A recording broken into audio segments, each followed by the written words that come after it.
Ça, c'est une déclaration qui ne fera pas plaisir à Emmanuel Macron et à M. Joe Biden, qui ont pensé que les États du Sahel étaient leur propriété privée.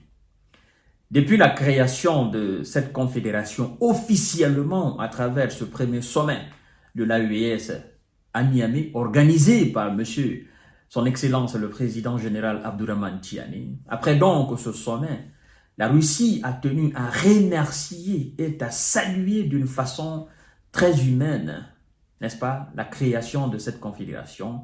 Et c'est par le biais de la porte-parole du ministère des Affaires étrangères russe, donc du ministère de la diplomatie russe qu'on appelle Maria Zakharova, l'incontournable Maria Zakharova.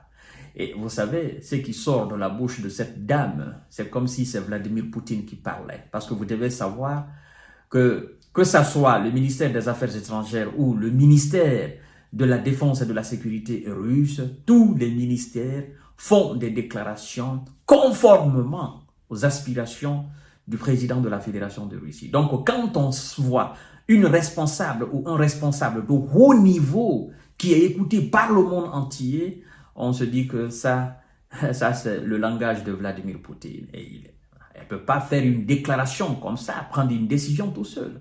Elle est instruite et c'est son domaine. Voilà, mesdames et messieurs et mesdemoiselles, si ce n'est pas encore fait, je vous invite à vous abonner sur ma chaîne YouTube Kanté J Visionnaire le vrai et d'activer la cloche de notification pour ne plus rater ma vidéo, mais aussi de vous abonner sur ma chaîne Facebook qui est Infomonde afin de pouvoir entrer en contact avec mes émissions d'information et de décortiquage. Oui, la Russie nous douce ici. Écoutez ce qu'elle dit. Elle dit, je cite, « Ces jours-ci, nous avons appris la mise en place d'une association des États de Sahel. Niamey a convoqué le premier sommet avec le président du Burkina Faso. Abdourahmane Tiani, le président Assimi Goïta du Mali, a indiqué la porte-parole du ministère russe des Affaires étrangères, Maria Zakharova, dans une déclaration diffusée même par la télévision nationale. Alors, elle dit ceci, mesdames et messieurs, c'est la parole de Vladimir Poutine qui est très importante. Oui, je vous ai dit, nous sommes là pour vous diffuser les informations, les commenter de la manière la plus belle. Oui, nous avons appris avec plaisir, nous avons le plaisir de voir que ces États ont l'intention de définir un moyen de consolider leurs forces pour assurer leur sécurité et leur prospérité économique, a-t-elle poursuivi. En continuant sur la même trajectoire, la belle dame nous dit ceci. Compte tenu de notre approche, de l'approche de la Russie, n'est-ce pas, de la problématique africaine, nous saluons cette initiative et nous voyons qu'elle corresponde aux aspirations des peuples des trois pays et qu'elle aura un impact sur la sécurité de la région, a indiqué la diplomate. C'est pas encore fini quand elle parle de l'approche. Vous savez d'ailleurs que la Russie est en train de désigner les Occidentaux au niveau même des Nations Unies, parce que la Russie dit que l'Afrique n'est pas représentée comme ça se doit. Et donc, voilà, la Russie est en train de mettre le feu là encore. Et par rapport à la question sécuritaire, économique, dans les États africains, la Russie dit quoi? Parce qu'elle parle de l'approche de la Russie. Ben, les problèmes africains aux solutions africaines. Les solutions africaines aux problèmes africains. C'est pas quelqu'un qui est assis quelque part là-bas à l'Élysée ou à la Maison Blanche ou je ne sais où encore, hein, qui est en train de regarder sa petite télé et dit dommage, bon, ce qui arrive dans ce pays-là, bon, on a l'habitude de voir. C'est pas ces gens qui ont la capacité de régler les problèmes africains. Ce sont les Africains qui doivent régler leurs problèmes, ce sont eux qui doivent trouver solution à leurs problèmes. Alors, si les trois États aujourd'hui trouvent bon de s'associer, parce que, naturellement, ils ont coopéré avec les Occidentaux, ils ont coopéré avec la France, les États-Unis, l'Allemagne et ce bloc occidental, ils ont coopéré et ça n'a rien donné. En fait, ça n'a absolument rien apporté en termes de sécurité, en termes de développement, si ce n'est pas de la désolation, de la division, naturellement aussi de la pauvreté, de la misère. Et donc, si ces pays, les responsables de ces pays ont pris leurs responsabilités, ont décidé de s'associer en créant une confédération afin de faire face ensemble aux problèmes qui leur est commun, qui est l'insécurité, mais aussi sur le plan de l'économie, parce que c'est pas seulement dans le domaine militaire que la Russie coopère avec cette confédération aujourd'hui. Elle d'ailleurs, elle parle de développement économique, là, développement de ces pays. Donc, mesdames et messieurs, la Russie est très enchantée d'entendre, n'est-ce pas, et de constater que ces États conjuguent le même verbe et partent dans le même sens. C'est très important, c'est un début de création de l'Union africaine, la véritable, pas cette nébuleuse organisation qui a son siège à Addis Abeba ou encore à Abuja, qui parle au nom des Africains, mais qui ne représente en rien le peuple africain.